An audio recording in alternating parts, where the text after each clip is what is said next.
Ada 3 orang dari kalangan Bani Israel, orang-orang beriman sebelum kedatangan Nabi Muhammad SAW. Mereka ingin jihad fisabilillah, perang, mempertahankan agama Allah. Tapi ternyata ada satu penghalang mereka. Mereka punya seorang adik perempuan. Ini adik mau dititipkan kemana? Oh, kalau begitu kita pergi jihad, adik kita titipkan ke raja. Jangan, nanti raja mengambilnya jadi istri. Kalau gitu kita titipkan ke orang kaya. Jangan, orang kaya itu juga tidak amanah. Oh, kalau begitu kita titipkan ke ahli ibadah. Oke, baik, nampaknya ahli ibadah inilah yang bisa tempat kita menitipkan adik kita. Dititipkanlah adik tadi ke tempat ahli ibadah.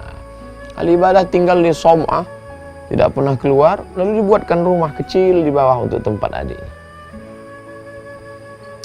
Apa yang terjadi? Setan datang berbisik. Oh, ahli ibadah, andai engkau mengantarkan makanan ke tempat perempuan itu sebagai orang yang melindungi, mengayominya, memperhatikan makannya, tentu pahalanya lebih besar.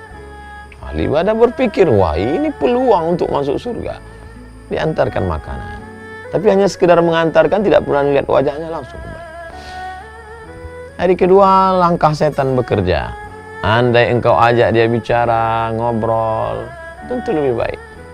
Sekedar mengantar saja, setelah selesai, cukup. Apa kabar? Sehat? Baik, sehingga dia merasa nyaman, adem, ayem, tentram. Akhirnya mulai bekerja. Andai engkau ajak dia bicara lebih panjang, tatap wajahnya, lihat tubuhnya, akhirnya dari mulai makan, ngobrol, cerita, terjadilah apa yang terjadi. Betapa setan bekerja, dia tidak pernah mengajak langsung ke inti perbuatan, tapi step by step, langkah demi langkah, khutuwat, langkah-langkah setan. Sampai pada akhirnya anak gadis yang dititipkan oleh 3 orang kakak pejuang mujahid fisabilillah tadi, na'udzubillah, dalam keadaan hamil. Bagaimana ini nanti kalau anak lahir? Bagaimana nanti kalau semakin membesar? Bagaimana nanti kalau masyarakat tahu? Bagaimana nanti? Akhirnya setan berbisik, kalau begitu bunuh saja dia. Dia ambil batu besar, dia timpakan ke kepala perempuan tadi. 1 kali timpa, mati.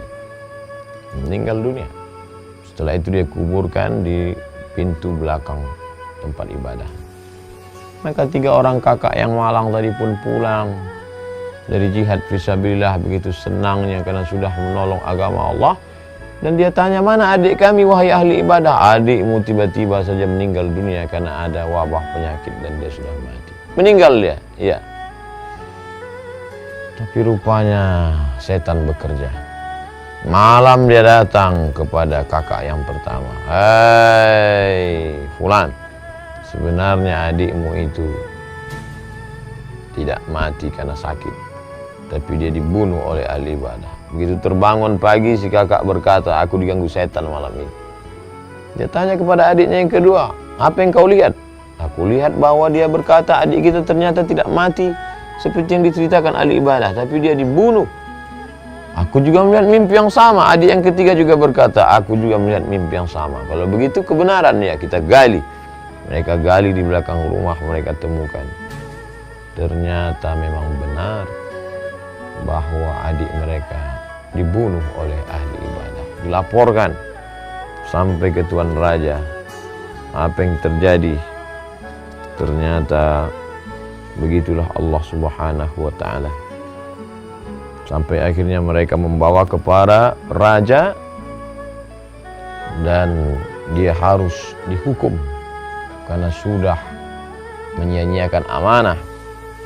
Sudah selama ini dianggap orang yang baik, dianggap orang yang dekat dengan Allah Subhanahu wa ta'ala. Lalu kemudian apa yang terjadi? Ketika dia akan mati, iblis datang berbisik kepadanya. Bila engkau mau berkata bahwa engkau ingkar kepada Allah, maka engkau akan selamat. Lihatlah bagaimana jahatnya iblis. Sampai pada saat detik-detik menjelang kematian, saat terikat, dia tetap juga akan menggoda. Padahal ini orang sudah kena hukuman. Bila engkau mau mengingkari Allah, maka engkau akan selamat. Dan pada saat terikat itulah dia berkata, aku ingkar kepada Allah. Mati dalam keadaan ingkar, kafir. berharap pertolongan iblis. Apa yang terjadi? Ketika saat mati dan kemudian mati dalam keadaan su'ul khatimah, disitulah tidak ada yang bisa menolongnya. Dan iblis yang menjanjikan itu pun sebenarnya hanyalah kata-kata dusta palsu belaka. Apa pelajaran yang dapat kita ambil? Mari kita senantiasa waspada. La tattabi'u khutuwatis syaitan. Jangan ikuti langkah-langkah setan, karena dia selalu merayu, menggoda, sampai pada puncak saat kita akan mati pun dia akan datang berkata, kalau kamu mau ingkar kepada Allah, aku akan tolong engkau. Makanya kita selalu berkata, Allahumma hawwin alaina, ringankan kami fi sakaratil maut, saat sakaratul maut. Dan kita selalu berdoa, Allahumma khtim, tutup umur kami bi husnul khatimah. Apa makna husnul khatimah? Selamat dari godaan iblis setan saat akan menjelang sakaratul maut. Toh pada saat ikut kata-kata setan, mati dalam keadaan ingkar, dia juga tidak bisa menolong. Sampai pada akhirnya itu yang dikatakan Allah, kafirlah kamu, dalam surah Al-Hasyr 16-17. Maka tatkala manusia itu kafir, maka ia berkata, sesungguhnya aku berlepas diri dari kamu, karena sesungguhnya aku takut kepada Allah. Maka adalah kesudahan keduanya, sesungguhnya keduanya sama-sama masuk dalam neraka. Iblis dan orang yang digoda sama-sama masuk dalam neraka. Tak ada yang bisa menolong kecuali Allah SWT. Mudah-mudahan menjadi pelajaran buat kita bersama. Terima kasih. Wassalamualaikum warahmatullahi wabarakatuh.